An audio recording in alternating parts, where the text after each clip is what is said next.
¿Alguna vez has tenido un temor bueno? Sí, porque hay algunos temores que son buenos. Aquí el pastor John Orbeck dice, existe lo que puede considerarse como un buen temor. ¿Cuál es ese? El que evita que un niño toque una estufa caliente, el temor que te impide conducir con imprudencia, que le impide a un hombre vestirse de la manera como realmente quiere, en tela de cuadros de colores vivos que expresen su verdadera personalidad, porque tiene temor de que su esposa lo pueda juzgar de cómo está vestido, ¿no? Si el temor se sintiera solo cuando fuera necesario, cuando estás a punto de ser arrollado por un camión, o cuando eres perseguido por un maniático homicida, por ejemplo, entonces no habría que preocuparse de él en lo absoluto. El problema es que para la mayoría de nosotros el temor nos invade cuando no lo necesitamos y cuando no nos es útil. Puede quedarse asociado con lo que realmente no nos amenaza y convertirse en un paralizante en vez de un estímulo. Te repito esta última frase. Puede quedarse asociado con lo que realmente no nos amenaza y convertirse en un paralizante en vez de un estímulo. Déjame leerte otra vez el texto de Mateo capítulo 14, versículos 27 en adelante. Dice así: «Es un fantasma», gritaron de miedo los discípulos. Pero Jesús les dijo enseguida: «Cálmense, soy yo, no tengan miedo». «Señor, si eres tú», respondió Pedro, «mándame que vaya a ti sobre el agua». «Ven», dijo Jesús. Pedro bajó de la barca y caminó sobre el agua en dirección a Jesús.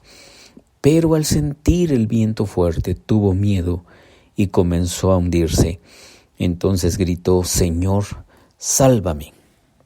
Aquí en el caso de Pedro tenemos esta experiencia en la que él siente miedo y el temor lo lleva a estar paralizado. En algunos casos el temor deja de ser esporádico y se convierte en algo habitual. Esto es todavía más difícil, ¿no? Vivir con temor como un hábito. Cuando eso ocurre nos convertimos en preocupados habituales. La preocupación es una forma especial de temor. La distinción tradicional es que el temor tiene una fuente externa, mientras que la preocupación se produce internamente. Pero ambos producen las mismas respuestas físicas. La preocupación es el temor que desempaca sus maletas y firma un contrato de renta a largo plazo. Ella nunca se muda por su propia iniciativa. Tiene que ser desalojada. Lamentablemente, el propio don de la imaginación que hace que la mente sea tan gloriosa incrementa su vulnerabilidad ante la preocupación. ¿Y cuántas personas hemos visto que están llenas de preocupaciones? Tú mismo, yo mismo. Tenemos tantas preocupaciones de lo que pueda pasar, de lo que puedan venir, de lo que puedan decirnos, de lo que puedan pensar. Diferentes tipos de preocupaciones. Entonces, el punto es que el propio don de la imaginación que hace que la mente sea tan gloriosa incrementa su vulnerabilidad ante la preocupación. Mira lo que dice este neurólogo, se llama Joseph Ledoux, un neurólogo de la Universidad de Nueva York. Dice así: «Una rata no se preocupa de la caída de la bolsa de valores. Sin embargo, nosotros sí». Una rata no se preocupa de la caída de la bolsa de valores. Sin embargo, nosotros sí. Entonces, es necesario tomar el aspecto físico del temor con seriedad. El temor provoca que, para algunas razones, algo que puede ser muy crítico, para algunas personas, puede ser muy crítico consultar a un médico o psiquiatra para saber si hay algún problema fisiológico causado por la ansiedad constante.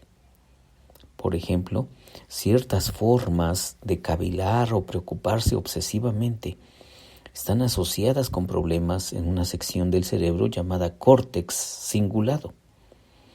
Los medicamentos que ayudan a que las células de esta área no se hiperactiven no son un sustituto de la fe, solo un recordatorio de que realmente somos seres de dimensiones físicas a la vez que espirituales. Más que otra cosa, la cantidad de mandamientos en la Biblia sugiere que el temor juega por lo general un papel destructivo en la vida de la gente. El temor, tal y como tú y yo lo experimentamos y controlamos, no es bueno. En la Biblia, una vez tras otra, es el temor lo que impide que la gente confíe y obedezca a Dios. Te repito eso también. En la Biblia, una vez tras otra, es el temor lo que impide que la gente confíe y obedezca a Dios. Entonces se trata de que tú y yo trabajemos con nuestros temores, pero principalmente se los entreguemos a nuestro Dios y que seamos muy honestos con Él y decirle que muchas veces desconfiamos de sus manos bondadosas, de su corazón tierno, de que sospechamos de que algo va a hacernos Él, de que aunque Él hace todo lo posible por tener nuestra confianza, tú y yo estamos tan inmersos en nuestras preocupaciones que dudamos de que Él sea realmente quien dice ser. ¿Eso qué quiere decir? Pues que la Biblia dice que Él es bondadoso, que sus misericordias son para siempre, que su ternura no se acaba, que su bondad permanece para siempre, que su perdón es constante. Todas esas cosas nos habla la Biblia acerca de nuestro bondadoso Padre Celestial. Pero tú y yo muchas veces no podemos creer eso. Y es posible que no lo creamos porque también no lo conocemos o no hemos tomado el tiempo para investigar más sobre nuestro bondadoso Dios, para conocerlo más profundamente y para que llegue el punto en que nosotros podamos justamente dar esos pasos de fe y entonces estar convencidos de que nuestro bondadoso Dios va a salir en nuestra defensa o va a extendernos su mano de poder o va a actuar de una forma totalmente insospechada, de formas que ni siquiera imaginamos. Pero Él va a actuar para bendecirnos, para estar allí sosteniéndonos cuando nuestra fe nos falte. Así que en conclusión, el temor va a estar allí constantemente sobre nosotros. Es un inquilino que ha apostado a no irse jamás de nuestros corazones. Allí va a estar, ahí ya hizo su campamento. Y entonces está muy difícil sacarlo, pero lo que sí puede sacarlo es la presencia de Dios. El conocimiento y el acercamiento que tú y yo podamos tener a Dios.